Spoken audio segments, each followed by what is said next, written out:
Hey impzone fam! So I basically finished the last video, or was about to work on finishing the last video, but then they changed everything. So instead of trying to edit everything and redo everything, I just decided to re-record everything from scratch and start talking about everything that they changed and all the updates that we have for Slammiversary. And this is the final preview for the show. Maybe there's going to be some more stuff on the pre-show or what have you and things like that. But and some surprises. We've heard about some surprises, not just one.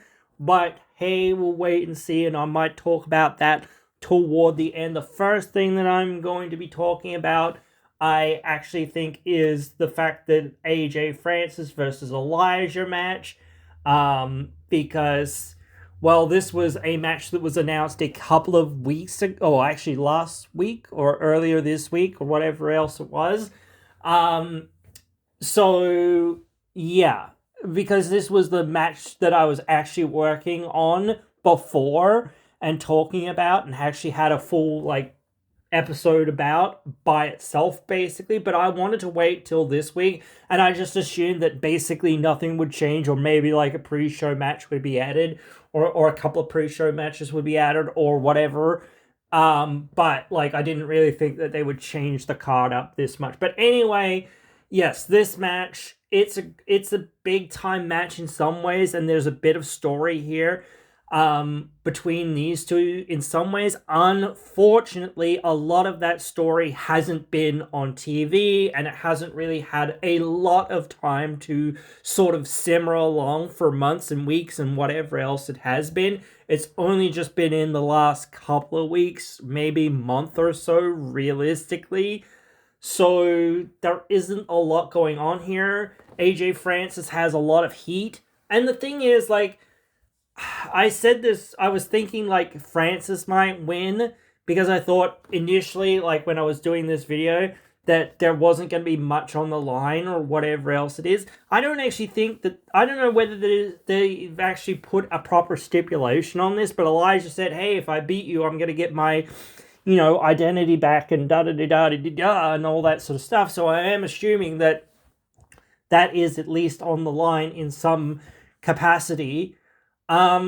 Look, like, I still think AJ really needs to win more than Elijah does, and maybe like you say, oh well, Elijah, maybe he'll come back and be like, well, if I can't be me, or whatever, here, maybe it's time for me to walk on by or whatever, or something like that, and go elsewhere to pastures anew or something like that.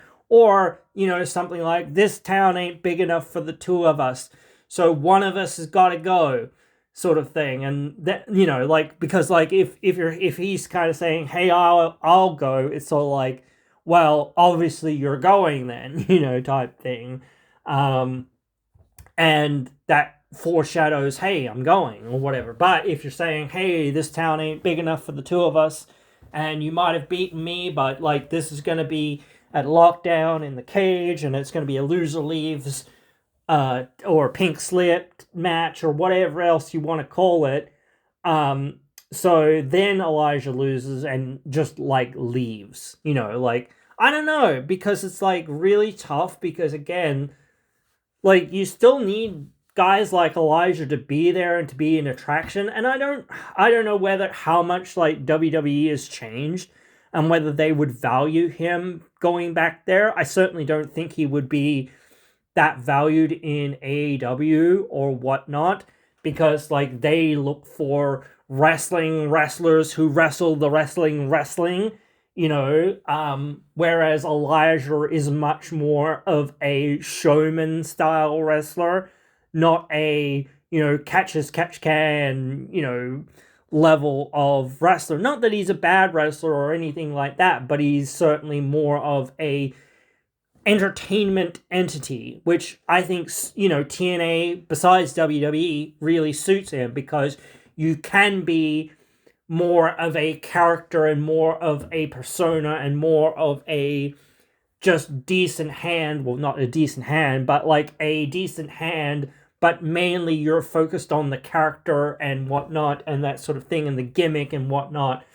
Whereas, like, yeah, in AEW, he'd be fully exposed, being like, yeah, well, you're just a fairly mediocre wrestler in comparison to guys like Will Ospreay or whoever else or whatnot. Yes, absolutely. But to say that he's not talented or whatever else is like shooting yourself in the foot and saying, oh, well, we don't really care how talented you are or what you are. You've got to be like here to have the G1 Climax 5-star match. You know, that's what we want. Well, that's cool and all, but, you know, realistically, what gets the butts in the seats? And that's not wrestling, unfortunately. Not pure wrestling. It never has, and people have always been more interested in the gimmicks and the characters and the stories and things like that. This even happens in UFC and in boxing and things like that. People were much more interested in boxing and in UFC and things like that when you had guys and people being like, you know, full on heels and just basically, you know, working the crowd basically so that they could bring in more money, you know, to fights and trash talking and all this sort of stuff. So that's how they've made their money and things like that. So that it, you know, brings it to the audience more because people want to see stories, not just moments that happen. But yeah, like between these two, it's going to be tough in my opinion now. But still, I don't know. I just, Elijah does not need, like, in some ways does not need to win because, like, he's an already very established talent as far as, like, what he's done in the wrestling business in some ways. But Francis isn't as much. Like, he's still a big star in some ways, certainly, but he needs to be, like, that main event level or close enough level kind of star to, you know, so that now you can start drawing money with him, you know, or somebody else or something else, you know, like, so that you have that, you know, this, or you have somebody else there that's going to be the steady hand for a little while, to guide the ship and whatnot, at least for a little while. But yeah, like, I don't really see the point in Elijah winning, but then again, I could see that he wins, but, like, it would be bad for Francis because, like, again, he needs to be built up more so that you can have more of these younger, newer guys in that main event scene. So I would like to see that. The ladder match is now a fatal 4-way. And the great hands have been added. Like, unfortunately for them, I really don't think that this is going to change much of the outcome. I mean, maybe I'll be surprised. Like, I actually do think in some ways they deserve it. Because, like, I can't remember when Jason Hotch said how many days or whatever it's been since they got an opportunity and things like this. But it's been a long time. They've been here for a long, long time. And I said this, you know, it's great to have these shiny new toys, and everyone wants the shiny new toys and things like that. But you've got to take care of the guys that you've got. You can't just bring in new guys and be like, oh yeah, we'll forget about the guys that we've got. Because, like, if we're picking up somebody that WWE fumbled on, and that yet we're fumbling on somebody else, and WWE picks them up, or AEW picks them up, or whatever, that's still a fumble on our part. So we shouldn't fumble, and you can't hit 1,000, I get that, but still, we should be trying as hard as possible to push as many people as possible in as many different divisions as possible. So, and, like, I think that this might have been a decision that they made in the last couple of days since Tommy Dreamer was fired. I don't know if this was a change that they made, and I think, like, some of it might have been at the tapings, I don't know, but then again, they might have just decided to edit this in at the last minute sort of thing. I don't know, but like I said, these guys have been screwed around. for a while, and I kind of feel like they deserve a chance. And I'd actually really like to see like this sort of like go back to basics, and like sort of respect angle between the Hardys and the Great Hands, because they can say things like, you talk about us saying, like we disrespect you, but we've been nothing but disrespected here. We've been here 4 years or however long it's been, and we've been overlooked and pushed to the side at every turn. But we've done everything in our power to be, worthy of the position that we get put in, and we've done everything correctly, but no one's given us a chance. So obviously what we were doing before in just playing nice or whatever else you want to say hasn't gotten us there. So now we're going to take the bull by the horns, and we're going to get to those titles any which way possible. And if you count that as disrespect, then, whatever. But we don't care, because we have been, utterly disrespected for too long, and we're not going to take it anymore. Something like that would be really cool. And like and this is a very big if the Great Hands somehow came out of that and beat the Hardys, and then at the end of the match, the Hardys lifted their hands and shook their hands and things like that, and they earned their respect. Even if they're going to remain heels or whatever else it is, I still think that that's something. I still think that that's something that you should work with. But then again, it's like you've been teasing this thing with Jason Hotch turning on Ali for a while, So I don't know. Maybe you're gonna dive more into that than diving into that like tag team scene thing for him. But like, yeah, I don't know. It doesn't really matter as long as like, again, like I feel like I said this before, with the story that's been had. Unfortunately, they have no story, even though but they are the underdogs in this scenario, and that makes me want to root for them actually quite a bit, because like when you start telling a story that is real, or when the fans actually start to notice, hey, wait a minute, these guys have legit been screwed over, and like they were just like basically omitted for so long, but now, hey, why they're in this match? Oh, okay, all right. Well, why is that? Well, because they've been held down for the last like 3 years. Well, that's bullshit, and they're our guys. And again, this leads into the whole, well, we have to take care of our own, because in a way, hey, why did we sign these guys in the first place?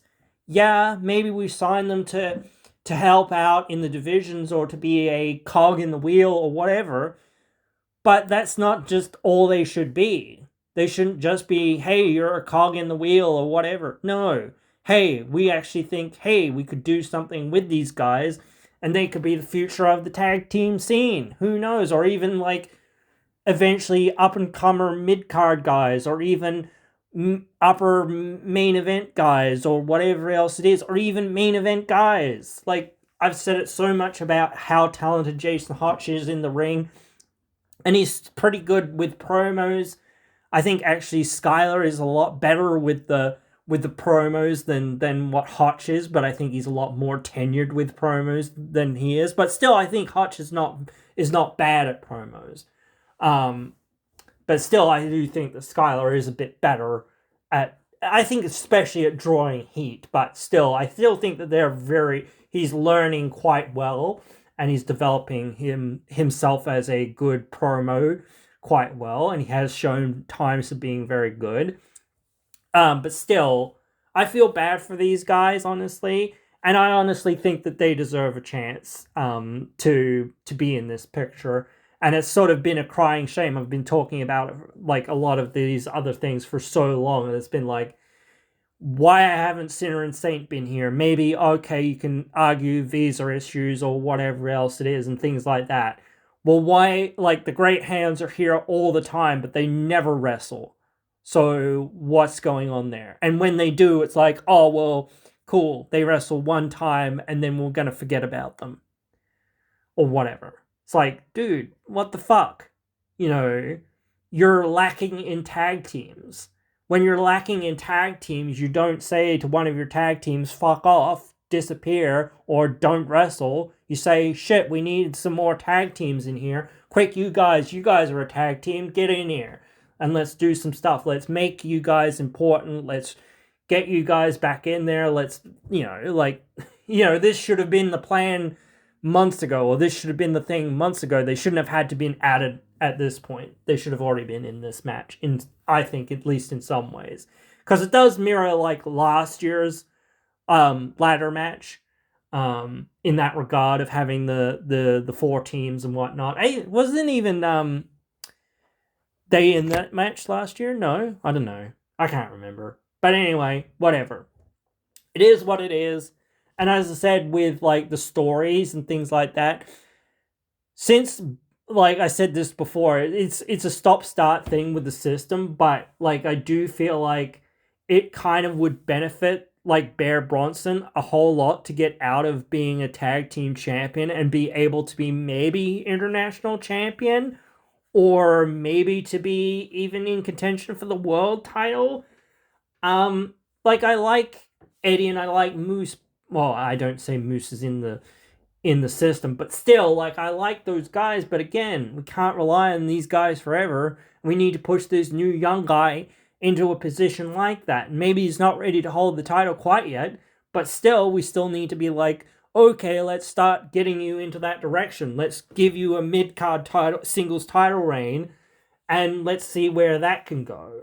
And then we'll just, or maybe even, like, we'll fully push you into the more main event picture and see how that goes. Because at least then you're doing something with him. But yeah, like, without the story, the system feel like they're not going to retain, but maybe they will. But it's just a really weird set of circumstances here. This one's a really quick update, so I'll go through it here and now. Now the match between Eddie Edwards and Moose is a no surrender match, and I do feel like the system could get involved in this potentially. Oh yes, and for those who don't remember what a no surrender match is, it's basically a throw in the towel match. So your corner person has to throw in the towel for you to indicate that you've conceded effectively. But yeah, I do feel like the system could get and probably will get involved here. Unless you have this match after the ladder match, which I don't think that you would have, but maybe you could have. But then, because it's like a very weak argument to say, oh, well, why weren't they involved? Unless you sort of say, oh, well, Eddie wanted to do it alone, or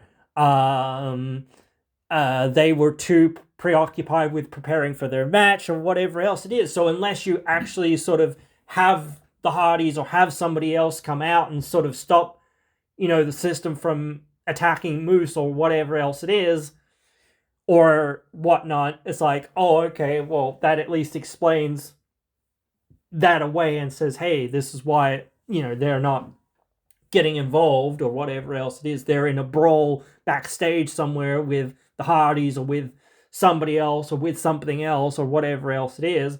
So it is what it is. So at least that explains it away. But still, like, I don't think it really changes the match that much. And I don't know, like, well, I guess it does. But at least Dango being in the corner, like, is interesting. And you start to feel like, well, is this another turn or whatever?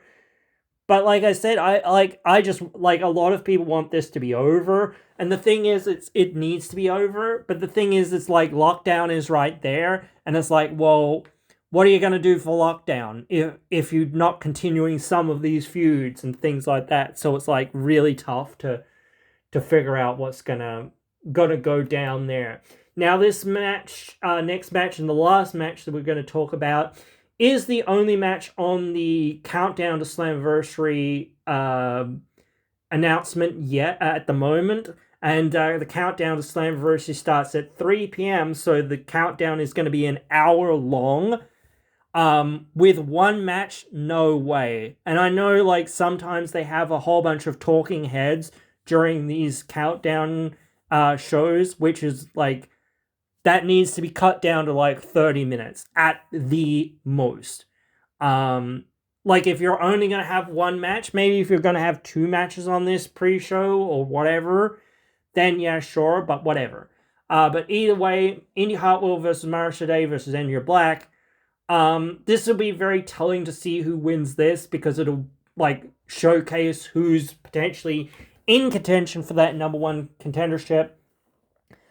I honestly think that potentially it's Indy Hartwell, but like I don't know how you're gonna get there, if you know what I mean. Because like, and I said this with like the Zaya and Laying Lee match, like I very much feel like definitely Zaya is winning, and that's just the way I feel about that, because it's the way things have kind of played out. Maybe things could change because of like the new creative coming in. I don't know, but still, I don't think that you should change too many things, especially on night one. Just make things as exciting as possible. New debuts, new returns, or whatever else it is, things like that. Those are the things that, and just like obviously the wrestling's going to be really good. The wrestlers make the most out of what creative they're given. So, but yeah, I still think that that's potentially the direction that you're gonna go in. But still, yeah, like I can still see like potential for Mara Shade, because like again, this is like two baby faces, so it's like, the Steiner math checks out to say that 2/3 of a baby face is probably gonna win. Because there's just more baby faces, and I thought, like I said, like a couple of weeks ago, whatever it was, that this could be a fatal four-way between these three plus Ash by Elegance, but obviously either she's still injured, or she's still going through the surgery and recovery and whatnot, and they're still utilizing her as much as what they can, but still trying to protect her as much as what they can, with that, surgery, injury, whatever is going on there and whatnot. So, and honestly, in some ways, I would start saying just stop using her and let her go and rest and recover and then come back, because it is very much like, this is just getting silly with her. She's here again, she's gone again, she's left foot in, she's right foot out, she's left foot in, she's right, she's doing the hokey pokey over here. We don't know whether she's in or whether she's out. You know what I mean? And like, yeah. So you shouldn't book matches and things like that centered around her. You should be like going, okay, yes, she's gonna be here, but she's not gonna wrestle. At least for now. But yeah. But then I've got to start thinking like, between these three, like I say, I hope you guys know me pretty well by now. If you've watched anything I do and talk about anything like these sorts of things, I don't want to just take this into consideration by itself. I want to take it into consideration with the whole ecosystem of the company and of like things. But it's really tough when potentially there's new bookers and there's new stuff coming in, which could change a whole lot of stuff. I do think that Mara is a up and coming superstar as well. I think Enya Black has star power written all over her as well. So to me, it's just like really tough to call this one. But like I think like last year they almost went with Indy, and maybe they'll try again with Indy. But I kind of want to hope that they kind of, like I said this before, they slow roll it just a little bit, because like again, like if you're going to do something at Lockdown, it's going to be like, well, what are you going to do at Lockdown? And then it's going to be like, well, what are you going to do at Bound for Glory? And then it's going to be, well, what are we going to do at Genesis? You know what I mean? So there's always something. There's always another show. But that's the thing. You've always got to be building for those other shows. You've always got to be building your talent and building your storylines and building your matches and things like that. And so on and so forth, until that point where it is like, oh, okay, all these TV matches, all these moments, all these things have led to this. And here we go. So I would be quite excited to see this, and see who comes out. But I still think Mara is very young in the business and kind of inexperienced. But I do think that she's got that star power element. Whereas, like, I think Indy, she's a little bit more experienced in the business and things like that. Not to say that she doesn't have a star power element, but I don't think she has the same level of star power element as what Mara does. So they kind of cancel each other out, if you know what I mean. It's kind of like Mara has more like raw charisma and star power, and Indy has more experience and technique, and I don't know what else to kind of like put behind that, but you know what I mean. She just has more of that ring savvy and that sort of thing, whereas Mara, it still feels like she's like, not that she's a bad wrestler or anything, I'm not trying to say that, but I still think she's finding her feet, so to speak. She hasn't really been a wrestler for a very long time, and yeah, I think that she's still getting like that, not getting it down, but she's never really had to lead, and to be a leader, is a lot different than being just somebody who's up and coming.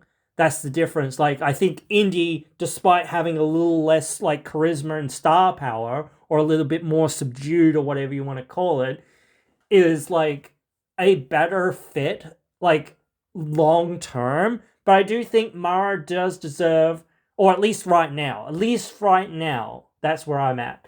But like, at least like a longer term, if you're thinking like next year or whatever, then Mara absolutely could be the next one of the next superstars in the making. Absolutely. Um, but yeah, I do think you'll probably get to Indy and doing what she's doing first before you get to Mara. But like, I could certainly see, it's so tough. It's so interesting in that regard, which makes it like something worth seeing, certainly. And these girls will kill it. And I hope that they certainly do, because they're underrated. But yeah, guys, that is pretty much it, I think, for this one. And oh yes, I said I said this on the other one, just before I run out the door. Let's have a quick look at the ticket sales. I believe there's about 300 something tickets sold in the last couple of days, which, so despite all the negative hoopla and harring and carrying on and whatnot that has been going on, there has been some very positive ticket sales in the last like couple of days. Where is this actually? Wait, what? So wait, what's that? What? Where? So, wait. I'm confused. Wait, what? So, oh god, I've hit the wrong button. Let's see if I can find it again really quickly. I always do this when I'm like scrambling. Is this the same thing? It is. Oh, okay, so that's weird. I didn't think that they did it before that, but yeah, whatever. So yeah, current tickets, or current setup is 122. Tickets distributed is 2,325.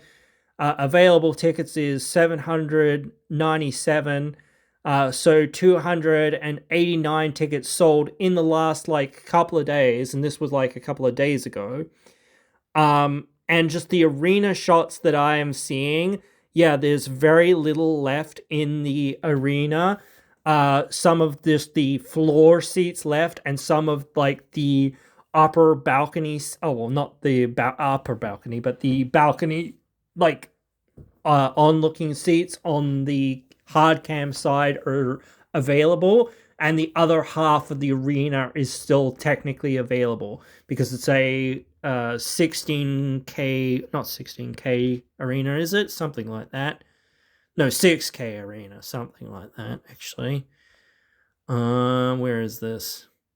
Yeah, 6,251 seats on the map. So they could double their audience. Like a lot of time we've seen this with TNA where, on the day before or the day of, they just get a huge roll up of people coming in and buying tickets. And maybe, yeah, again, there is that potential of the tickets being a bit lower price or whatever else it is and things like that. So I can understand why people do that. But tell your friends, tell your neighbors, tell anyone whoever wants to go to this show, get your tickets quickly, because even though that half the arena isn't sold out, hey, it could sell out really, really quickly. So you want to be there and if you haven't got tickets, and make sure that you can get a ticket, because yeah, if you want to go, make sure you don't miss it.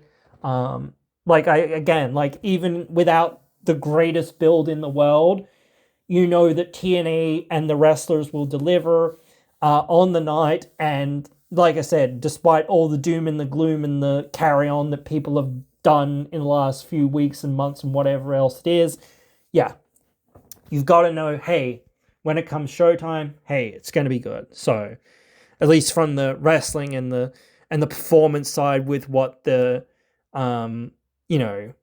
wrestlers can try to do out there. So, but yeah, we will wait and see. Hopefully we will get there, and it'll be a good show. And like I said, this is the last one before the show. I don't know whether or when they're going to announce anything else. They'll probably announce something 5 minutes after I post this or whatever, but too bad. I can't be bothered doing another one until post show, at least for now. So this is it. So yeah, we'll definitely be doing the post show, and then looking towards Lockdown, and then looking towards Bound for Glory, and then obviously looking towards Genesis after that. And hopefully soon they will announce like when Genesis is and where Genesis is and all that other stuff. So we will wait to see that. But yeah, guys, I hope you have enjoyed, and hope that you will enjoy the show if you're going. You can let me know your thoughts on the show as well, right down there in the comments. Be healthy, be good, and I hope you'll join me again in another one.